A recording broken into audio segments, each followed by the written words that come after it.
Here with Manny, we're going to give you a little something called Advice You Didn't Ask For, Part 1. Yeah, because you needed it. You needed it, you just didn't ask. You just didn't know how to ask. So we're gonna set it up for you here. You're a coach. Absolutely. You coach football? Yes, very much so. And I've noticed this not just in football, but all sports, all arenas of sports. There's a disconnect a lot of times between parents, coaches, and kids. And there'd be a good thing to start having conversations about a solution to some of this stuff, because I know lots of coaches and refs and all sorts of people who feel the frustration between the disconnects between the parents and the coaches and what the jobs of the coach actually is. Right. Really what it comes down to is a trust thing, right? So you have to trust the coach that I am there to, one, provide a great experience for your kid, two, protect your kid, and three, I'm an extension of you, okay?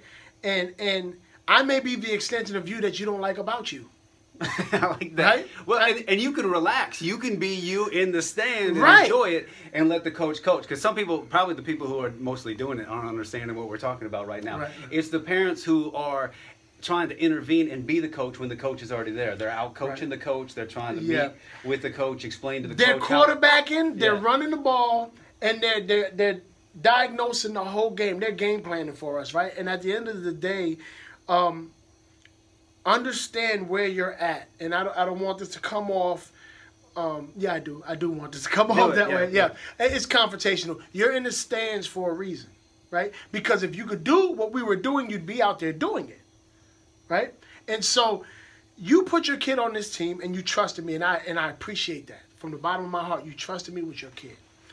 And so the way I show my appreciation is I'm going to give your kid the best experience and my best that I can give that kid.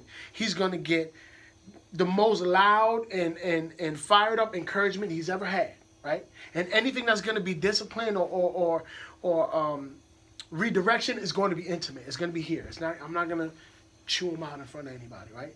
And then I'm going to teach him how to function in a system. Because whether it's basketball, if it's football, if it's soccer, if it's chess, if it's gymnastics, right, it can be anything. You have to function in a system and understand not only what you're doing, but why you're doing what you're doing. And if I teach him, you're doing this because this will lead to this, and he goes home and you say, well, that's dumb. They should be doing this. You're not hurting me. I promise you that. You're hurting him because he's going to come back into this system and feel out of place. And if you want your child to feel out of place, what is he doing in this team game? And you don't want that. Nobody wants their kid to feel out of place. You don't want your kid to feel out of place, and nobody wants to hurt their kid. And you don't realize that you're actually hurting your kid when you're trying to coach, when the coach is trying to coach, because you're taking away from what the coach is doing. And sometimes things get a little off in the culture, and I think for a while it's been sliding where everybody became a coach. Like, I need to be, I don't know if it's because people can comment on Facebook and YouTube. Yeah, they feel like they can comment. Everybody can do it. I'm an expert. Like, I know. I am the best Madden player that you've ever seen, right? So I can coach this. I can do this. Right. Your job as a parent is to be an encouragement to your kid, and then find them the coach, and then allow the coach to coach, and then allow your kid to be part of a system. That's just a healthy way to look at it, and it makes his job easier on everybody. And I never am opposed to meeting with parents. I'm not opposed to that, right? And I'm more than willing to explain. And in fact, one thing I think coaches should really, I know a lot of them do, but they should really maintain the continuity of is in the beginning. Give out a brief synopsis of what your philosophy is so that no one is surprised when they see the product on the field.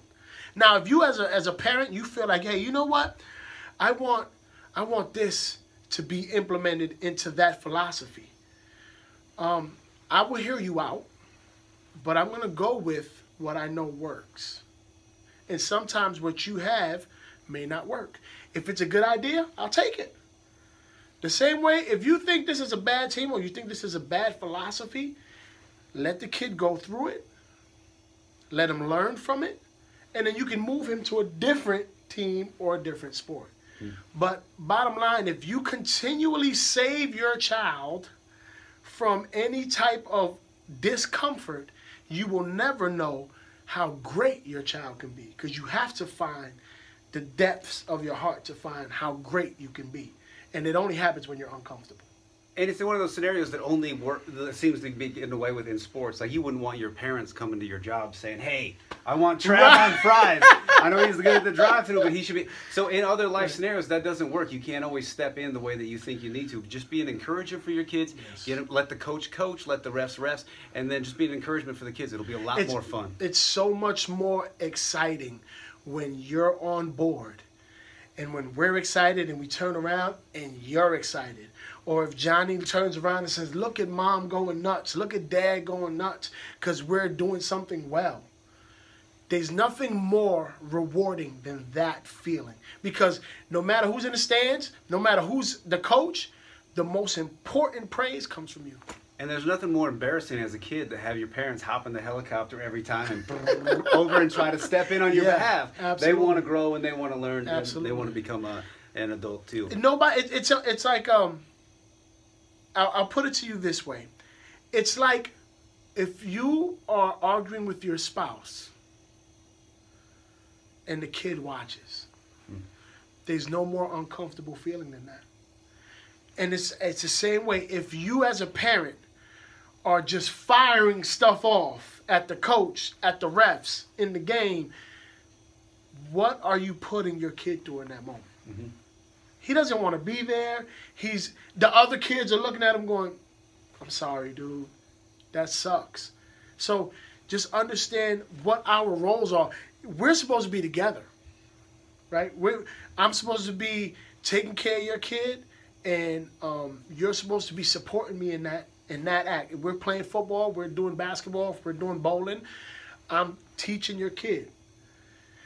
Let's be together on that. Let's be on the same page so that we don't have these issues, because there's nothing worse than having a kid thinking about everything else but what he's doing in that moment. That's a safety issue, especially in football. Right. Manny's a good coach. Find a good coach. Let the coaches coach. He'll even meet with you. Some parents, I won't. Absolutely. I don't do that kind of stuff. I just make videos and give advice. But wait, no, I have rules. Yeah. There are rules. I will not meet with you after a game. I will not meet with you during practice. Right? And you should have like a punch card. Like, you only get 3 a season. You get 3 a season. And if you don't use your 3 this season, you get a free pizza or something. You get a free pizza, and they don't carry over. They don't carry over the next year, so you don't get 6 get to save next them year. up. No, but yeah, it really is, man. I don't mind doing that, but understand it's a dialogue, and we're gonna talk. You're not just gonna tell me, and I'm not just gonna tell you what should be happening, but I'm more than willing to dialogue with you and say, hey, I have a coach, one of my assistant coaches right now, that'll say, you know what, sit next to me and let's run through these drills, and I'll show you what your son needs to work on and why we tell him what to do. Yeah. So some coaches are like that, some aren't, and either way, you should know it before the season starts. He's Manny. I'm Trav. This is advice that you didn't ask for, not because but we know everything, it. but because you needed it. You needed it. Man, We care about you and your kids. Take care. That's right. Take it.